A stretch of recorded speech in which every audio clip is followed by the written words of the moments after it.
anyone could copy it. But over the years, people kept inventing newer and better copying machines, each disrupting the business model that had come before. From the player piano to the radio to the VCR, each technology originally copied ideas without paying the copyright holder. The solution was always a balance. Lawmakers ensured the right of the new technology to innovate while maintaining the right of authors to still get paid. By 1998, the music industry was raking in over $13 billion a year. And that's when an 18-year-old college dropout invented Napster, a program that transformed the world's computers into a peer-to-peer music sharing network. The record industry realized that in this future, they would lose control. So when Napster offered to pay $1 billion in exchange for a license to allow their users to keep copying, the record industry refused to evolve, parted with history, and started suing. Breaking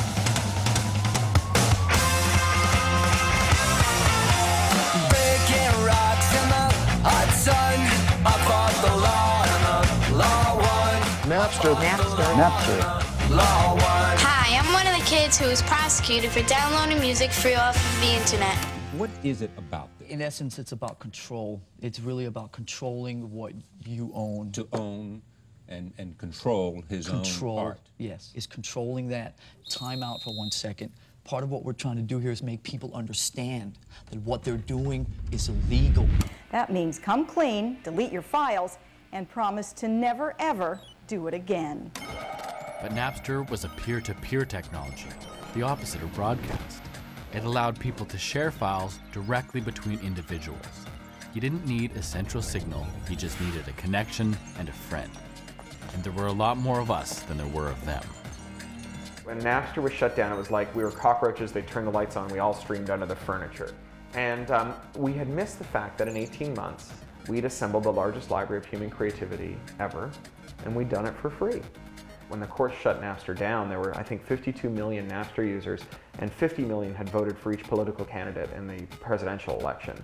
So there were enough Napster users to change, the outcome of an election. Napster had captured the world's attention because it was simple, effective, and deliciously fun. Everyone started sharing all their music, and before you knew it, we had built up the greatest library of music in history. But it also meant we didn't need the record labels anymore, because now we were all distributors. For the longest period of time, the industry had controlled technology, and therefore the people were subservient to that technology. This is like the power goes back to the people.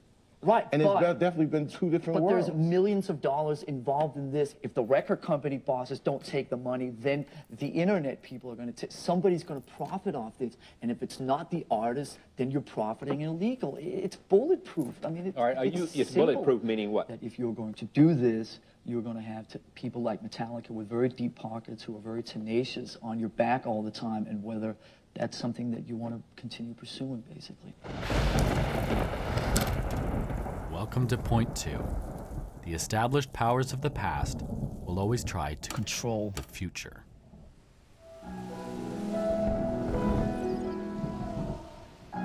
We received notice from the attorney that there's been illegal activity on our computer. She was representing, of course, the recording industry.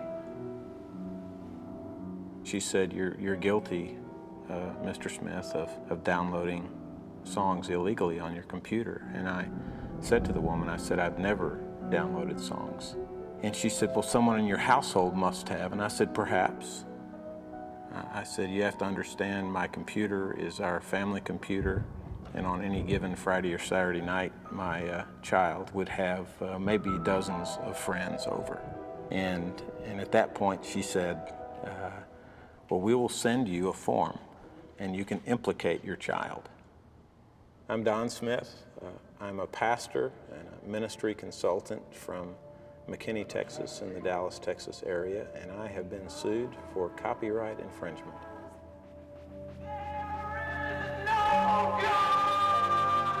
This world in which we pretend that we're not all copyright criminals is like the Victorians, who pretended that they didn't all masturbate. Right? The official line was, if you masturbate, you get hair on your palms, you go blind, you go nuts. Right? The official line today is that only bad people copy files without authorization. In both cases, it's not true.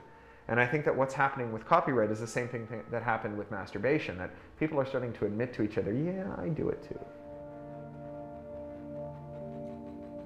But at the same time the law made 52 million people copyright criminals, one lawyer was launching a movement to set them all free. His name is Lawrence Lessig. He's the guy who wrote the manifesto that inspired this film. The one thing that's absolutely clear is that there's no way to kill this technology. We can only criminalize its use. We can't stop people from taking culture and remaking it in a way that expresses their ideas differently. We can only drive this creativity underground. We can't make our kids passive in the way we were growing up. We can only make them, quote, pirates. And the question we've got to ask is whether this is any good.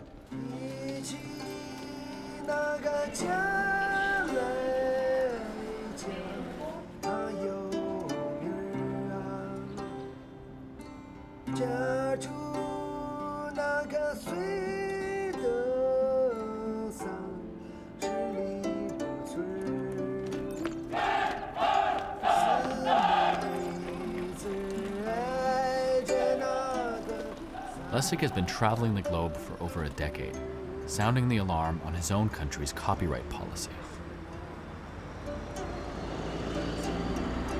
You know, I'm not anti-American, so I'm not trying to rally people against America, but I am anti this particular version of American policy. I'm embarrassed by it because it is so extreme relative to our tradition, and it does harm when this kind of extremism is forced on developing nations. And I think it's particularly appropriate then to come to developing nations and to at least get them to recognize that there's another side to this story. So I felt like a lawyer with a guilty conscience, that somehow there had to be a balance to this, and if a mess was being created because lawyers were playing into the hands of these people who profited from this, then lawyers needed to be on the other side. So that's what really got me going.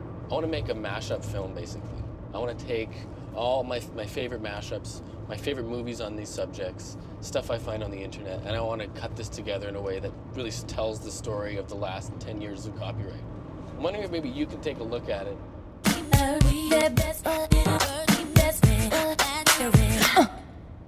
Yeah, that's fantastic. It's totally illegal. Will they take my house? Do you have a house? No. Well, then don't worry. Okay, I think that this is the kind of advice I was looking for. But isn't there some fair use in here? Yeah. Or is it all fair use? Well, in my view of what fair use ought to be, everything you've shown me should be fair use. Fair use is a part of copyright law that allows for free speech.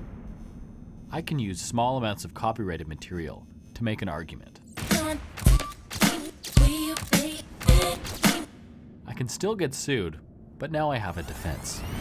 I think that the way you should think about it is, imagine you were writing an essay, and in the course of the essay you would quote stuff from your culture, right? You'd quote passages from some popular writer, or you'd have passages from Shakespeare, whatever. You just include it. And you'd use it to try to make your story, right? And what you do is you'd quote and you'd cite. That's what you do.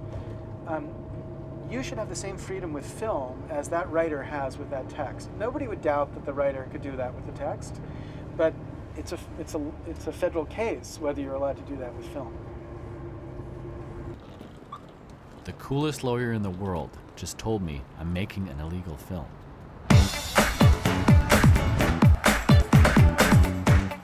If I want to use this Girl Talk song, I would need to ask dozens of rock stars and get permission from the Warner Brothers. But there's no amount of money in the world that would convince the music industry to allow me to use their own music to criticize them. If it were up to them, you wouldn't be allowed to hear anything. Generate silence.